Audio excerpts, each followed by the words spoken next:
민수기 말씀 13장 1절부터 3절 다 같이 읽습니다. 여호와께서 모세에게 말씀하여 이르시되 사람을 보내어 내가 이스라엘 자손에게 주는 가나안 땅을 정탐하게 하되 그들의 조상의 가문 각 지파 중에서 지휘관된 한 사람씩 보내라. 모세가 여호와의 명령을 따라 바라는 광야에서 그들을 보내었으니 그들은 다 이스라엘 자손의 수령된 사람이라. 아멘. 민수기 13장입니다. 1절에서 3절 말씀, 하나님과 일치 단결, 이런 말씀의 제목입니다. 오늘 광야에서 참 보기 드문 일이 하나 생깁니다. 오래간만에 하나님과 이스라엘 백성 사이의 뜻이 서로 일치하게 되는 순간입니다. 지금까지 그들이 그 시내산을 출발하고 나서 꽤나 어수선한 그런 분위기 가운데 행진을 해왔습니다. 먼저는 기브롯 핫다와에서 그들이 욕심을 부리죠. 그곳에서 탐욕을 부린 사람들이 죽임을 당하고 또 한 무덤이 생깁니다. 그래서 기브롯 핫다와라, 그런 별명이 한 지명이 되죠. 그리고 그뿐 아니라 자꾸 애굽으로 돌아가는 삶이 더 낫겠다라는 그런 말들이 많이 나옵니다. 또 뿐만 아니라 아론과 또 미리암이 반란을 일으키죠. 그 외에도 크고 작은 그 사건들이 광야의 이스라엘은 계속 있어 왔습니다. 그럼에도 불구하고 어쨌든 한 걸음 한 걸음 행진을 해오게 되죠. 그러다 이제 어느 곳에 도착을 하는가 하면 바로 가나안 코앞에 도착을 하게 됩니다. 그곳에서 말씀 보니까 이제 하나님께서 모세에게 말씀하십니다.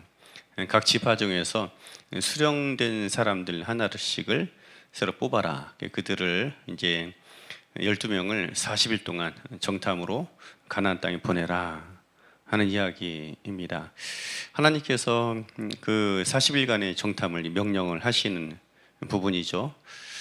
민수기에서는 그렇게 이야기하는데 신명기 1장에도 똑같은 이야기가 나옵니다. 신명기는 모세가 40년간의 그 광야 생활을 다 마치고 이제 마지막으로 회고하며 지난 날을 돌아보면서 했었던 이야기죠. 세 편의 긴 설교문으로 기록이 되어 있습니다. 구성이 되어 있는데 신명기 1장에서도 그때 있었던 사건을 이야기합니다. 그런데 신명기 1장과 민수기 13장은 서로 이야기가 약간 다릅니다. 민수기 13장에서는 하나님께서 모세에게 이스라엘에서 12명씩 뽑아라, 그렇게 말씀을 합니다. 그런데 신명기에서는 그렇게 말하지 않죠. 너희가 나에게 말했다, 물어보았다, 요청했다라는 거죠. 그래서 이제 너희가 나에게 요청하기로 내가 12명을 보내게 되었다, 그런 이야기를 합니다. 그런데 여기서 거기서 그치는 것이 아니라 신명기 1장 22절인데 23절에 보니까 내가 그것을 좋게 여겼다라는 것입니다. 그래서 좋게 여기고 또 각 지파에게 명해서 그렇게 하나님께 물어보고 허락을 받고 하나님의 명령을 전달했다라는 그런 과정으로 이야기를 합니다. 그래서 민수기 13장하고 신명기 1장 이야기는 서로 충돌하는 이야기는 아닙니다. 그런데 그 과정을 보면 하나님께서 우리와 함께 일하실 때 어떻게 일하시는지를 잘 보여주고 있습니다. 분명 이스라엘 지파들이 그 가나안 땅을 미리 정탐하고 올라가는 것은 먼저 나온 것이 누군가 하면은 사람들로부터 그 생각과 아이디어가 나오게 된 것입니다. 그런데 하나님께서는 그 일을 하나님이 명령하심에라고 말씀을 하고 있다라는 것이죠. 왜 성경이 그렇게 기록을 하고 있을까요? 우리가 알아야 될 것이 두 가지가 있습니다. 첫 번째로는 하나님의 뜻과 우리의 뜻이 일치하게 될 때 그 일은 하나님의 명령이 되고 하나님의 일이 된다라는 것입니다. 하나님이 그렇게 하나님의 일로 여겨 주신다라는 것입니다. 물론 모든 만물이 주님께로부터 나와서 주님께로 돌아가는 것은 맞습니다. 그렇지만 우리가 이 세상에 살아감에 있어서 우리 마음에서도 우리 생각에서도 우리의 또 길에서도 이런저런 판단이 나올 수 있고 생각이 나올 수가 있습니다. 그런데 그것이 하나님과 일치되는 순간이 있습니다. 그때 하나님이 그것을 우리 사람의 일, 나의 일이 아니라 하나님의 일로, 하나님의 명령으로 여기신다 라는 것이죠. 그래서 내가 하나님 안에 있고 하나님이 내 안에 있을 때 이것이 나의 일이 아니라 하나님의 일이 되고, 또 하나님의 일이 또 나의 일이 되는 사건, 그런 일들이 생기게 되는 것입니다. 그래서 성경은 무엇이라 얘기하느냐, 이것을 여호와께서 명령하심에 그렇게 기록을 하고 있는 것입니다. 메시지를 준비하면서 그 찬양이 떠올랐습니다. 시선이라는 찬양이죠. 시선이라는 찬양이 있는데, 모든 시선을 주님께 드리고 살아계신 하나님을 느낄 때에 내 삶은 주의 역사가 되고 하나님이 일하기 시작하네 라는 그런 가사 찬양입니다. 우리 시선이 주님께 향하고 전능하신 하나님을 느끼게 될 때에 내 삶은 그때로부터 내 삶이 아닙니다. 하나님의 역사가 되고 또 하나님께서 일하시는 것을 보게 되더라 하는 것이죠. 그래서 하나님의 뜻과 우리 뜻이 일치되는 것이 이처럼 중요합니다. 그리고 그 우리 뜻과 생각이 하나님과 일치될 때 그것은 더 이상 나의 일도 아니고 또 나의 역사도 아니고 하나님의 일이 되고 하나님의 명령이 되고 하나님의 사건이 되더라 하는 것입니다. 그 광야의 이스라엘 백성하면 얼마나 그 하자가 많은 그런 사람들입니까? 그런데 그들조차도 하나님과 오래간만에 뜻이 일치 단결합니다. 그렇게 되었을 때에 하나님이 그 삶에 개입하신 것뿐만 아니라 그들의 일을 하나님의 일로, 그들의 아이디어, 생각을 하나님의 명령으로 보증하시더라 하는 것입니다. 그리고 두 번째로는 하나님께서 우리들을 존중하신다라는 것입니다. 우리가 하나님께로부터 사실 존중받을 만한 그런 이유도 없죠. 또 하나님께서 우리를 존중하실 만한 그런 의무도 없습니다. 가끔 우리가 그 하나님의 사랑을 강조하다 보면 이런 착각, 이런 무례함을 범할 때가 종종 있습니다.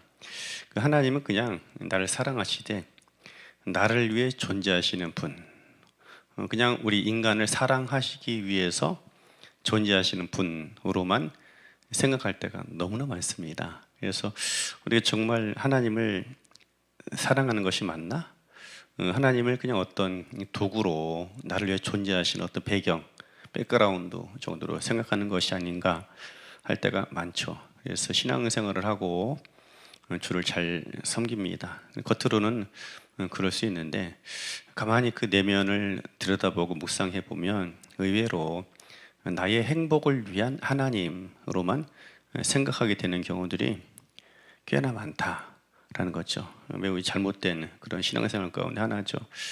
하나님께서 인간을 위해서 모든 만물을 지으신 게 아닙니다. 정확하게 이야기하면 우리는 그렇게 표현하고 말할 수 있습니다. 우리를 위해서 하늘의 별을 펼쳐주시고 우리를 위하여 모든 만물을 지으셨다, 그렇게 표현할 수 있죠. 그러나 본질적으로 하나님께서 사람을 위해서 우주를 창조하고 사람들을 위해서 모든 것들을 지으신 것이 아니다라는 거예요.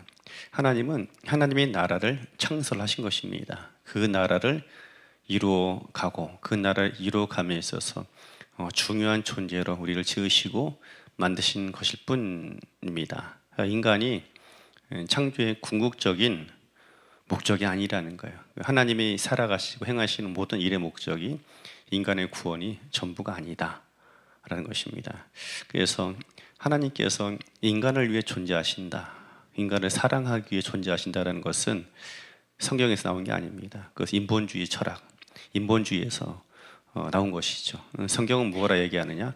처음부터 끝까지 하나님이 주인이시고 중심이신 그 하나님의 나라를 말씀하고 있다라는 것입니다. 그래서 인간은 정확하게 표현하면 하나님이 존중하실 만한 그 의무도 없고 이유도 없는 것이 성경의 정확한 답인 것입니다.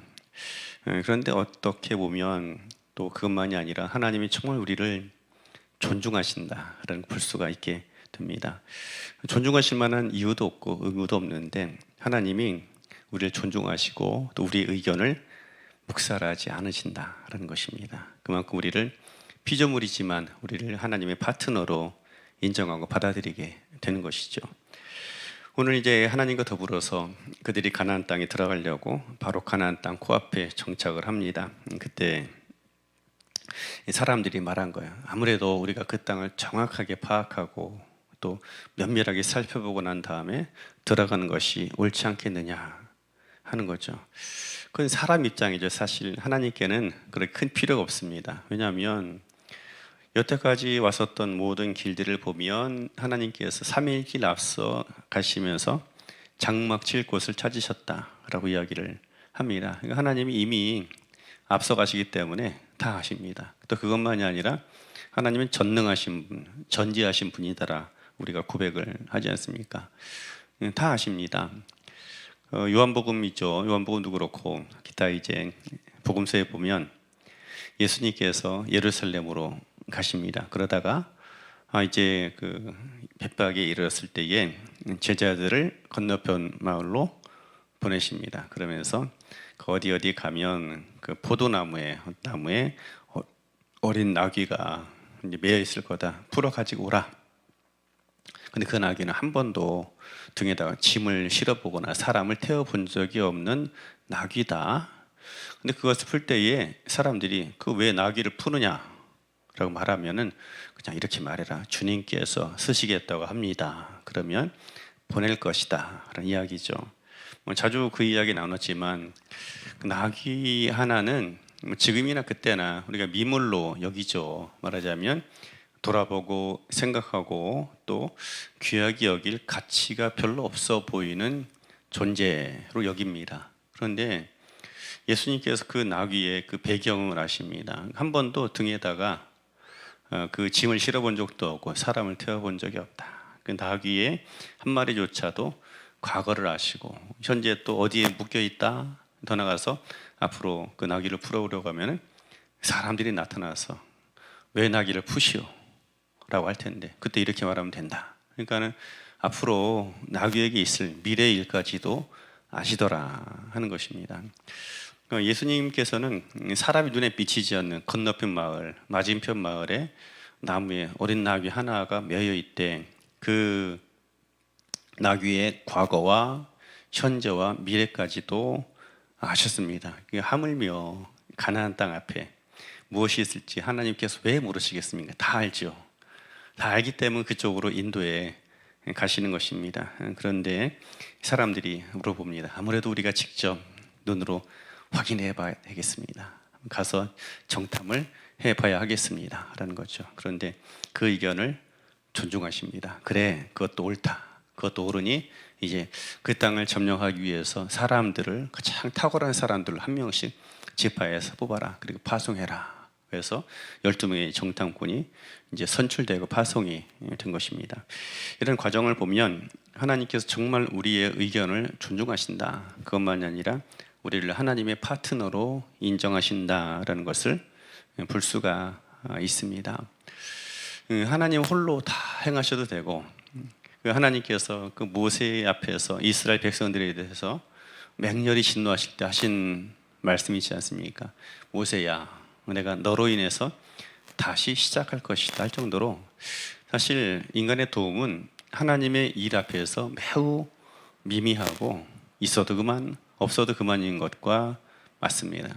그런데 하나님께서 우리를 그 하나님의 파트너로 인정하시고 받아들이시더라 하는 것입니다. 하나님께서 우리와 일하실 때 바로 그런 원리들이 그런 시스템이 작동을 합니다. 우리가 하나님의 뜻과 우리의 뜻이 일치하게 되면 하나님은 그것을 그건 너의 뜻이야. 그것은 너의 계획이야. 말씀하지 않으신다라는 것이죠. 그것은 바로 나의 뜻이고 나의 계획이다라는 것입니다. 그래서 오늘 민수기 12장에 보면 13장에서 나오는 가나안 정탐 이야기, 가나안 정탐의 모습은 사람의 뜻, 사람의 계획, 사람의 말이 아니라 하나님의 말씀으로, 하나님의 명령으로 하나님께서 말씀하고 계시더라 하는 것입니다. 그래서 우리의 삶 속에 어떤 하나님의 역사를 이뤄가고 내 삶이 하나님의 일이 되기 위해서 우리가 해야 할 일은 바로 이것입니다. 우리의 뜻과 마음과 생각이 하나님과 일치하는 것입니다. 그래야 할 때에 하찮은 인간, 또 어리석고 아둔한 인간에게서 나온 아이디어와 생각이랄지라도 그것이 바로 하나님의 일이 되고 무능한 인간의 일이지만 전능하신 하나님의 일이 되는 것입니다. 이처럼 하나님과 뜻을 이치하는 것이 이처럼 중요하다라는 거죠. 그리고 하나님은 충분히 우리 의견, 생각을 묵살해도 되고 어떻게 보면 가치 없어 보이는 하나님께서 새겨 들을 필요도 없어 보이는 일들처럼 보입니다. 그런데 하나님은 우리들의 그런 의견들을, 말들을 묵살함이 아니라 파트너로 인정하시기, 새겨 들으시더라 하는 것입니다. 오늘 우리의 삶은 하루의 삶이죠. 매우 짧은 하루의 삶입니다. 그런데 그 하루의 삶이 하찮은 삶이 아닙니다. 왜냐하면 하나님께서 우리를 파트너로, 동역자로 인정하시고 우리와 함께 일하시는 그 한날이기 때문입니다. 그래서 그냥 평상시와 똑같이 살아가는 날이요, 그냥 1년 365일 중에서 그저 평범한 한 달이 될 수 있겠죠. 실제로도 그러합니다. 그러나 그 이 한 날이 그냥 한 날이 아니라 하나님과 동역하는 그런 한 날이 될 수 있는 것입니다. 오늘 하루 살아감에 있어서 우리 시선을 주님께로 향하고 전능하신 하나님을 느끼고 살아감을 통해 내 삶이 하나님의 역사가 되고 세상에서 하나님의 일하심을 보게 되고 증명해내는 그런 하루가 되기를 주의 이름으로 축원합니다. 기도하겠습니다.